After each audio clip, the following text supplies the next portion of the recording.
Hello and welcome to another Earnestly Eston book chat. Today let's spend a few minutes with Heretics of Dune by Frank Herbert. This book was originally published back in 1984 and I listened to a 2008 MacMillan audio edition. So Heretics of Dune by Frank Herbert. I got interested in the Dune series again recently because there is a new film adaptation of the first book of the series called Dune by Denis Villeneuve, and watching that trailer I just got interested in the series, so I've been reading my way through these 6 novels that are in the series. So you may have seen the other chats for Dune, Dune Messiah, Children of Dune, God Emperor of Dune, and now here we are at Heretics of Dune. I will link to those previous chats down below in the details. So I want to be really careful here, as I have as usual with my book chats. I don't want to give away any sort of information about the book that I think that would detract from a first-time reader's experience with the book. So this is Dune, Heretics of Dune is part of a series, so I also don't want to detract from the series in general. So what I'm going to do as far as a general description of the book is I am just going to read the generic description that you find if you were to go and look at purchasing this book. So the general description is Book 5 in the Magnificent Dune Chronicles, the best-selling science fiction adventure of all time. This description, by the way, is from Amazon. It says, Leto Atreides, the God Emperor of Dune, is dead. In the 1500 years since his passing, the empire has fallen into ruin. The Great Scattering saw millions abandon the crumbling civilization and spread out beyond the reaches of known space. The planet Arrakis, now called Arrakis, has reverted to its desert climate, and its great sandworms are dying.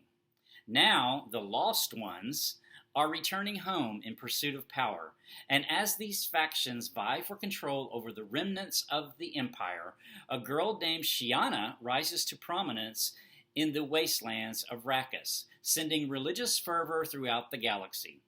For she possesses the abilities of the Fremen Sand Riders, fulfilling a prophecy foretold by the late God Emperor.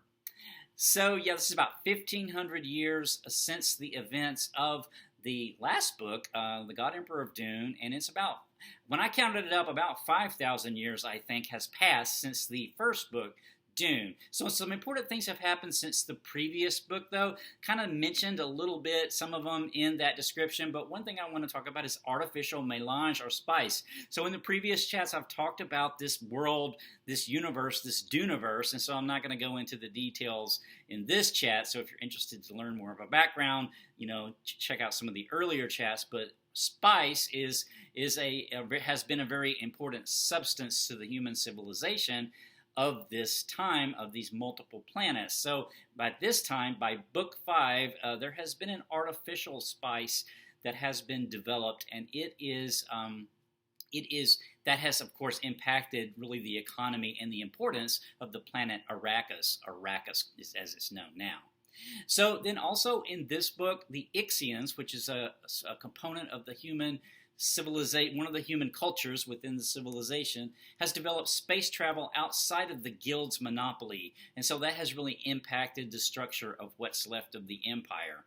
But then there was this scattering. So when the last book ended, the empire actually became chaotic and was in disarray, and then there was this great scattering of humankind to multiple planets, and people didn't really know where they had gone. And the people who went out in the scattering, some never were heard from again, but others then are now returning in this book, and those are known as the Lost Ones. I'll talk more about those in a minute. But so no ships also exist now. So no ships are these ships where before in this civilization, because of the way travel was done, then the empire, it was always known where ships were because of the ability of prescience that the spice melange gave to people. So in this case, that is no more because because there have been ships that now are known as no ships, and so their locations cannot be known. So needless to say, that has affected the balance of power.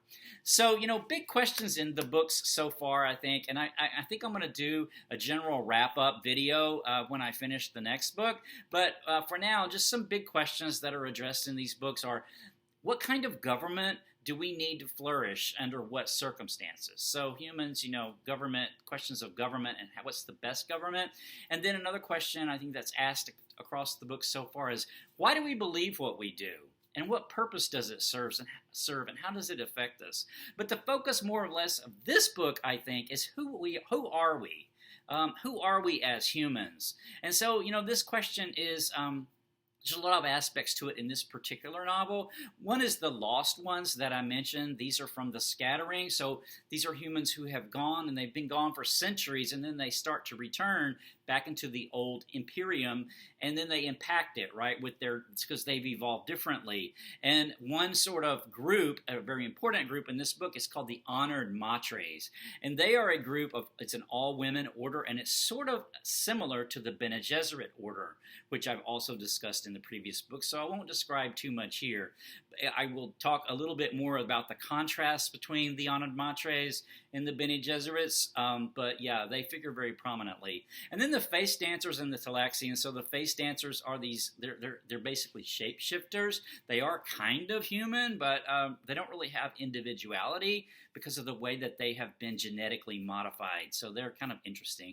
The Ixians are, they're a culture that embraces technology, and technology as far as its assistance to humans.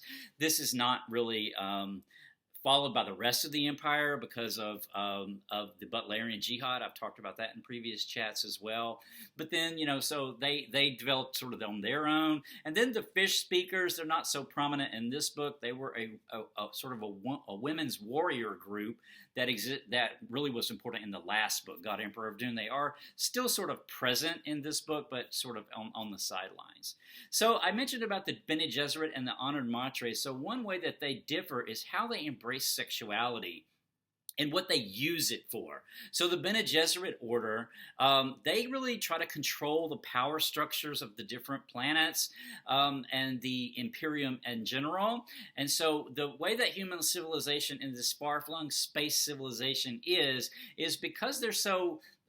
they're distant from each other, right? And they're only connected by these sort of threads, that there is a single government at that point.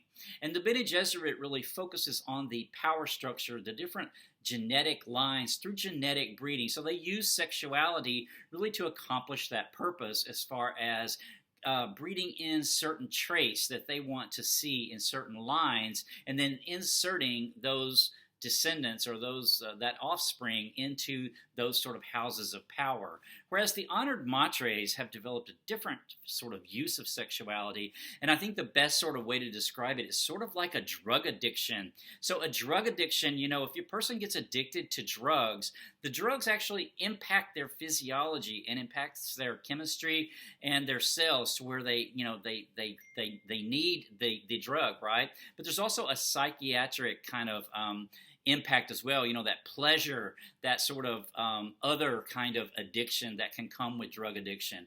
And so the Honored Matres have developed sex as a way that they can actually manipulate a person's chemistry and their psychology through sex, and it's known as binding. And they're basically, after they've gone through this binding, that person is basically willing to do anything they can or anything they're told in order to have that connection again. So it's sort of like a drug addiction, was my understanding, my takeaway from it. So then, another kind of concept that I took away from this particular book was about belief. So there's this quote that's about our faith in words and the faith that we put in words. And the quote is, "The act of saying that things exist which cannot be described in words shakes a universe where words are the supreme belief." I thought that was so cool. And then, this book goes on to sort of describe how and illustrate how belief can become stagnant. How belief, because if you believe something, then you stop questioning it, right? And so you stagnate at that point. Whatever your belief is, you don't go beyond that, right? So belief can cause a stagnation. This is illustrated through religion and some other aspects in the book, I think, really well.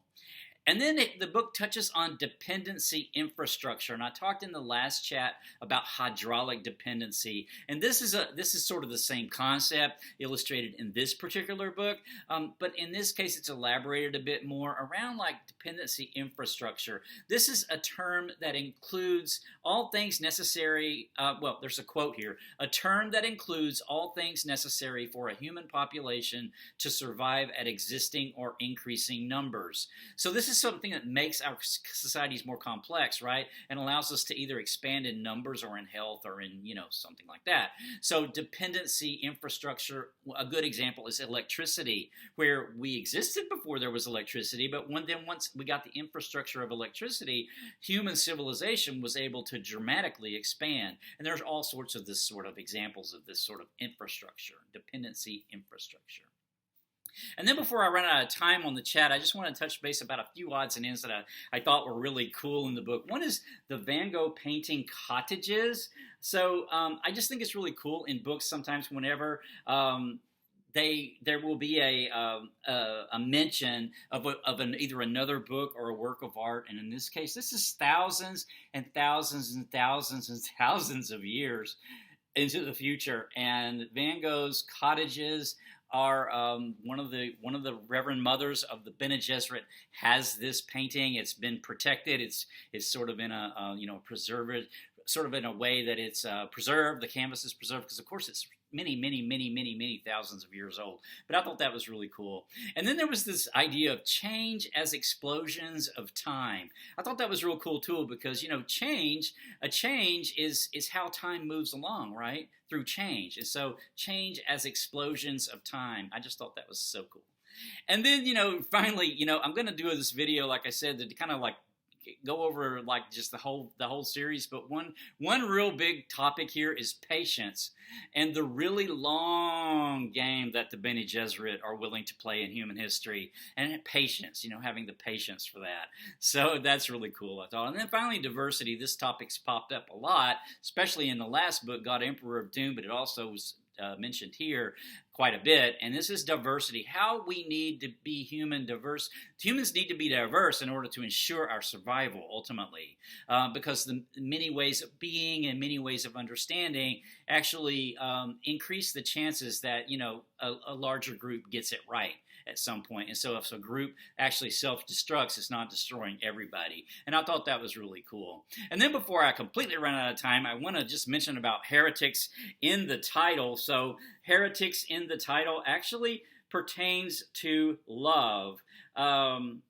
It's talking about the Bene Gesserit they fear love because love is a very dangerous thing when it comes to power structures and things like that. So they rarely let love, or they don't let love get in the way of that. But heretics in this title is referring to those who defy authority and embrace love. So I thought that was really cool. Finally, to end the chat, I got this really great quote, so I'm just going to read that. And it's about the universe, the magic of the universe. This is the awe-inspiring universe of magic. There are no atoms, only waves and motions all around. Here you discard all belief in barriers to understanding. You put aside understanding itself. This universe cannot be seen, cannot be heard, cannot be detected in any way by fixed perceptions. It is the ultimate void, where no preordained screens occur on which forms may be projected. You have only one awareness here. The screen of the Magi, imagination. Here you learn what it is to be human.